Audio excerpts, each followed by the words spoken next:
질문 한 가지 드리겠습니다. 여러분, 지금까지 살아오시면서 가장 추억의 장소, 사랑의 장소가 어디입니까?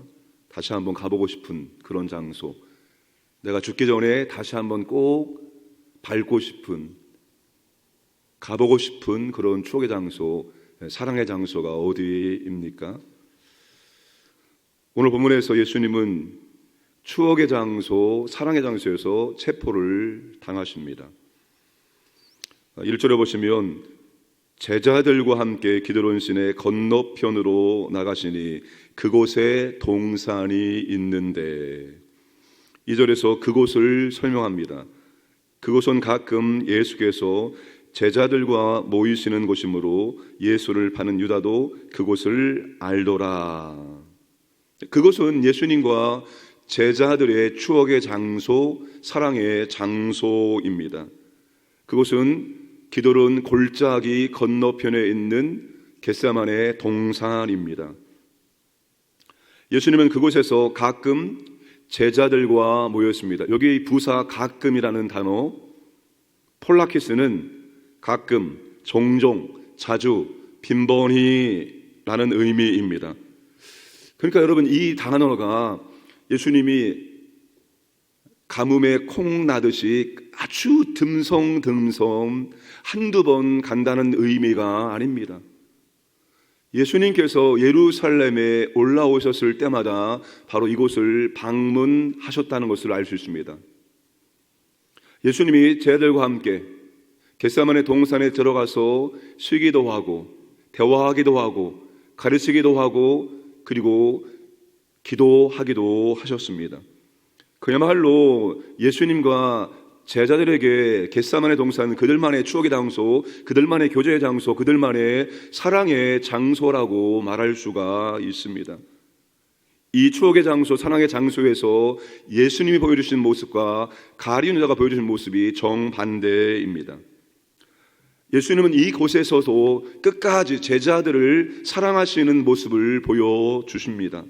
로마 군대 병정들과 제사장들과 바리새파 사람들이 보는 성전 경비대에 있으면서 이들이 예수님을 잡으러 왔을 때 예수님은 제자들을 보호하십니다. 8절에 예수께서 대답하시되 너희에게 내가 그네라 하였으니 나를 찾거든 이 사람들이 가는 것을 용납하라 하시니, 제자들이 가는 것을 용납하라. 그러니까 제자들은 예수님 때문에 체포를 면하게 된 것입니다. 그러니까 예수님이 제자들을 끝까지 보호하시고 사랑하시는 모습을 볼 수가 있습니다.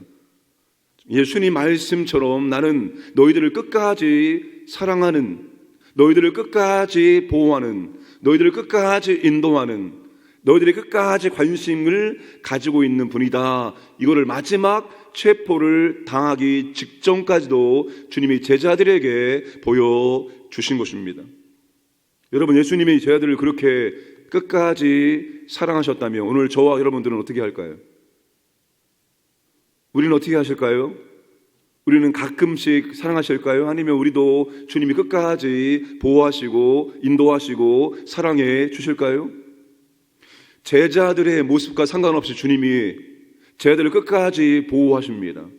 오늘 저와 여러분들도 주님이 끝까지 사랑하시고 보호하시고 인도하시는 줄로 믿으시기를 바랍니다. 어떤 경우도 우리를 어둠 속에 내버려 두지 않습니다. 너희들 알아서 혼자 해라, 너희들이 감당하거라. 주님은 그렇게 우리를 홀로 내버려 두지 않으시는 분, 우리를 위해서 하나님 보호자 우편에서도 여전히 중보 기도하시는 분, 우리를 여전히 사랑하시는 분, 그분이 우리가 믿는 예수 그리스도이십니다. 그분의 사랑을 더 깊이 경험하시기를 주님의 이름으로 축복합니다. 그런데 예수님과 반대로 가룟유다는 어떤 모습을 보여주고 있습니까? 추억의 장소, 사랑의 장소에 예수님을 체포할 사람들을 직접 안내해서 데리고 옵니다. 그리고 예수님과 함께한 추억의 장소에서 예수님을 팔아 넘기고 말았습니다. 겟세마네 동산에, 이 겟세마네 동산이 예수님께는 제자들과 함께한 추억의 장소였지만 가룟유다에게는 추억의 장소가 아닌 곳입니다. 가룟유다가 예수님과 함께 여러 차례 이곳에 왔지만 그는 예수님과 전혀 사랑의 교제가 이루어지지 않았던 곳입니다. 사랑하는 여러분, 추억의 장소에서 예수님과 함께하는 사랑의 친밀한 교제가 만들어져야 되는 것입니다. 추억의 장소에서 예수님 만나고 경험하는 아름다운 추억들이 만들어지지 않는다면 아무리 많이 와도 의미가 없습니다. 우리에게 예수님 만나고 교제하고 아름다운 추억을 만들 수 있는 겟세마네 동산이 어디입니까? 가정이 될 수 있고 생업이 될 수 있고 교회가 될 수도 있습니다. 다른 것보다도 우리는 교회를 조금 더 생각을 해야 됩니다. 우리는 교회를 떠나서 신앙생활이 불가능한 존재이기 때문입니다. 신앙생활 곧 교회생활입니다. 내가 예수를 영접한 이후부터 교회를 떠난 신앙생활은 존재할 수가 없고 교회를 떠난 신앙생활은 올바른 신앙생활을 할 수 없기 때문에 우리에게 겟세마네 동산은 바로 우리가 많은 시간 함께하고 있는 이 교회 공동체가 겟세마네 동산이 되어야 되는 것입니다. 여기 안에서 우리가 얼마나 많은 것들을 감당합니까? 예배드리고 기도하고 사역을 감당하고 봉사하고 수많은 것들을 감당하고 계십니다. 그런데 그 모든 것들이 주님과의 사랑의 교제가 되고 있느냐, 주님과의 아름다운 추억이 되고 있느냐가 중요합니다. 얼마나 열심히 많이 하느냐, 그게 중요하지 않습니다. 그것은 인간의 종교입니다. 인간의 종교는 어떻게 얼마나 많이 하느냐, 얼마나 정성을 들이느냐, 이게 관건입니다. 그러나 우리는 그렇지 않습니다. 얼마나 많이가 아니라 얼마나 주님과 사랑의 교제가 이루어지고 얼마나 그곳에서 주님과 아름다운 추억을 만들어내느냐, 만들어지고 있느냐. 예배 한번 딱 드렸을 때 하나님 만난, 주님 만나는 추억이 교제가 이루어지고 있느냐. 사역 감당하고 그 사역 감당하면서 주님이 어떻게 도우시고 어떻게 인도하시고 어떻게 공급하시냐, 이 아름다운 추억들이 만들어지고 있느냐가 중요한 것입니다. 정상적인 관계는 여러분, 교회 안에 많이 머물러 있으면, 교회 안에 많은 봉사와 사역 감당하면 그분의 믿음과 인격은 좋아져야 됩니다. 이게 정상적인 관계입니다. 왜? 그걸 통해서, 그 방편을 통해서 우리가 주님께, 하나님께 나아가고 주님을 경험할 수 있기 때문입니다. 여러분, 아무것도 하지 않고 나는 주님을 경험할 수 있다, 천만의 말씀. 어떻게 아무것도 하지 않는데 주님을 경험할 수 있습니까? 교회에서 봉사하고 섬기고 사역해야지 주님 만나고 경험할 수 있죠. 이런 거 하지 않으면서 내가 믿음이 좋아지기 원한다, 내가 인격이 주님 닮기 원한다, 천만의 말씀. 그런 일은 죽어도 없습니다. 내가 교회 공동체 안에서 믿음의 식구들과 함께 교제하고 함께 주의 교회를 섬길 때 하나님의 사랑도, 하나님의 치유도, 하나님의 능력도 경험할 수 있지. 그런 거 전혀 하지 않고 어떻게 하나님의 은혜와 사랑을 경험할 수 있습니까? 사랑하는 여러분, 교회 안에서 하는 모든 것들이 주님과의 사랑의 교제, 주님의 사랑과 은혜와 능력을 경험하는 추억이 되기를 주님의 이름으로 축복합니다. 제자들을 끝까지 사랑하시는 예수님의 두 번째 모습은 십자가를 향한 자발적인 순종입니다. 자, 예수님의 대답 가운데 3번 반복되는 표현이 뭐죠? 내가 그니라. 5절에 대답하되 나사렛 예수라 하거늘 이르시되 내가 그니라 하시니라. 6절에 예수께서 그들에게 내가 그니라 하실 때, 8절에 예수께서 대답하시되 너희에게 내가 그니라 하였으니. 자, 내가 그니라, 이 헬라어 표현이 에고에이미입니다.